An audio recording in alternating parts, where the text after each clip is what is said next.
नमस्कार, आप देख रहे हैं भारत अपडेट। आज क्राइम स्टोरी में हम राजस्थान के जोधपुर से एक ऐसी चौंकाने वाली और रहस्यमयी क्राइम स्टोरी लेकर आए हैं जिसे आपको जरूर सुनना चाहिए। एक छोटे से आश्रम में रहने वाली 25 साल की एक युवा साध्वी, जिनकी कथाएं और भजन पूरे राजस्थान के गांव शहर में लोगों के दिलों को छूते थे। सनातन धर्म के प्रचार में लगी प्रेम बाईसा हर शाम भक्तों को रामायण महाभारत की शिक्षाएं सुनाती थी। लेकिन 28 जनवरी की उस शाम जोधपुर के बोरानाडा आश्रम में कुछ ऐसा हुआ जिसने सबको स्तब्ध कर दिया। उनकी अचानक मौत ने उनके अनुयायियों को सिर्फ शोक में नहीं बल्कि गहरे सवालों में खड़ा कर दिया है। क्या हुआ था उस शाम? क्या यह सिर्फ एक सामान्य घटना थी या कुछ और? आइए इस रहस्यमयी कहानी को क्राइम स्टोरी में समझते हैं। तो मामला है 28 जनवरी 4:45 का। आश्रम का एड्रेस हम आपको बताते हैं। बोरानाडा आरती नगर पाल रोड क्षेत्र जोधपुर। तबीयत खराब थी प्रेम बाईसा की।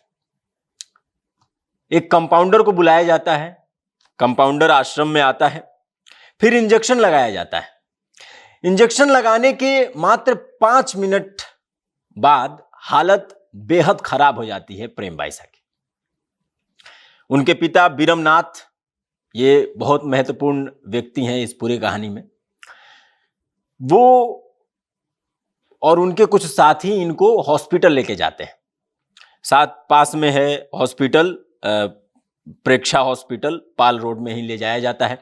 और वहां पे डॉक्टरों ने इनको ब्रॉड डेड घोषित कर दिया जाता है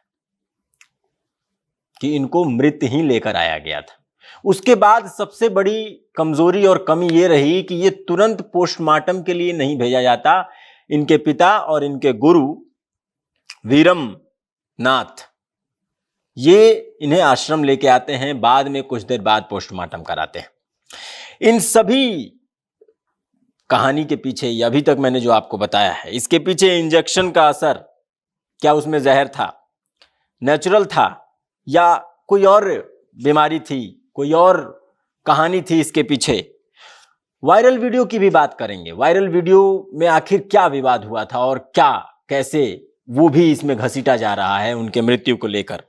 इंस्टा पोस्ट की टाइमिंग को लेकर भी बड़े सवाल उठ रहे हैं कि मरने के बाद किसी के इंस्टा अकाउंट से पोस्ट किया जाता है 4 घंटे बाद, उसके बारे में भी बात करेंगे। पोस्टमार्टम प्रोसेस में एमडीएम हॉस्पिटल में मेडिकल बोर्ड जो है वो रिपोर्ट जारी करेगा पोस्टमार्टम का।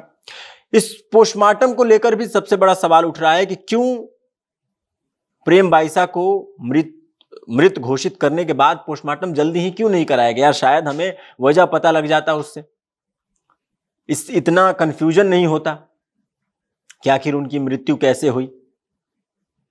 तो इन सारी चीजों पे बात करेंगे। सबसे पहले बात करते हैं कि आखिर ये जो वीडियो वायरल हुआ था और वायरल वीडियो का विवाद क्या है। तो आपको चलना होगा 13 जुलाई को साध्वी और उनके गुरु और पिता दोनों एक ही हैं। बीरमनाथ एक आश्रम का एक कमरा है, उस कमरे में सीसीटीवी कैमरा आखिर किसने लगाया? किसी के प्राइवेट कमरे में। और सीसीटीवी कैमरा लगाना अपने आप में एक सवालिया निशान है कि क्यों इस तरीके से किया गया। लेकिन ये सीसीटीवी कैमरा लगाने के बाद कुछ ऐसी घटनाएं उसमें कैद हुई जिसको हम आपको कैमरे पे और अभी यहाँ पे दिखा नहीं सकते हैं, लेकिन ये जानना बहुत जरूरी है। कुछ चीजें हम आपको बताते हैं। सबसे पहले प्रेम बाईसा अपने बिस्तर पे लेटी हुई दिखती हैं और वहां पे उनके पिता और गुरु बीरमनाथ आते हैं, उनके गालों को पुचकारते हैं। थोड़ी देर बाद एक औरत उसमें प्रवेश करती हैं, उनके ऊपर से कंबल हटाती हैं। उस कंबल को हटाने के बाद प्रेम बाईसा जो है अपने बिस्तर से उठ के और अपने गुरु और पिता जो बीरमनाथ हैं उनको गले लगाती हैं। गले लगाने के बाद और लंबी वीडियो है और क्या क्या होता है वो बताना उचित नहीं है, लेकिन इस वीडियो के बाद विवाद शुरू हो गया। कौन किया इस वीडियो को रिलीज, किसने इसे वायरल किया? ये सारी बातें ध्यान में रखने वाली है, सबके नाम भी बताऊंगा मैं, ठीक है। तो ये विवाद हुआ। वीडियो बनने के बाद वीडियो को एडिट किया गया, एडिट करके प्रेम बाईसा को भेजा गया और बताया गया कि 20 लाख रुपया अगर तुम नहीं देती हो तो तुम्हारी छवि को धूमिल किया जाएगा। इस वीडियो को वायरल करके तुम्हारे जो भी कुछ अब तक हासिल किया उस सबको छीन लिया जाएगा। प्रेम बाईसा अब फंसी हुई हैं, ब्लैकमेल हो रही हैं। ब्लैकमेल करने वाले का नाम जोगेंद्र उर्फ जोगाराम, जो 29 वर्ष का है, साउंड सिस्टम इंस्टॉलर था पूरे वहां पे आश्रम में। उसकी पत्नी है कृष्णा। इन दोनों ने मिलकर 20 लाख रुपए की मांग की और नहीं देने पर वीडियो वायरल करने की धमकी दी।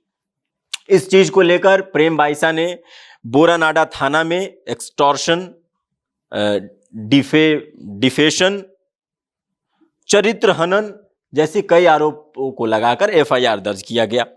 20 जुलाई को जोगेंद्र को गिरफ्तार कर लिया गया।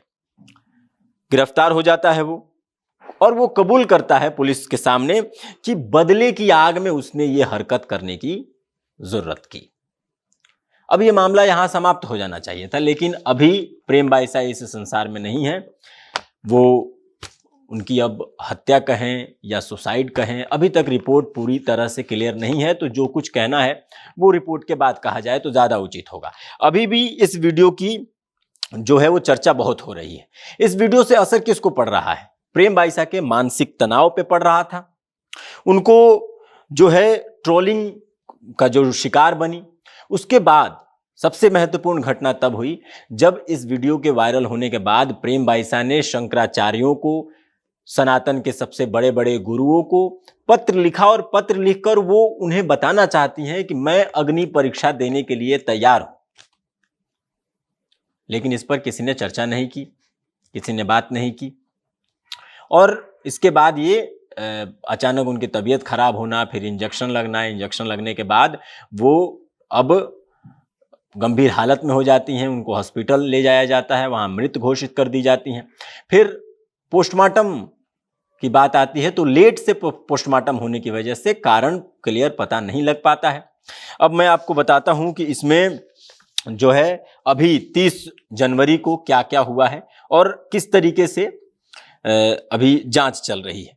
बोरानाडा पुलिस में एसीपी छवि शर्मा हैं, सीआई शकील अहमद, ये इसे संदिग्ध मौत कहकर जांच कर रहे हैं। सभी पहलुओं की जांच हो रही है कि किसने सीसीटीवी कैमरे वहां लगाए, वो कैमरे की भी बात है।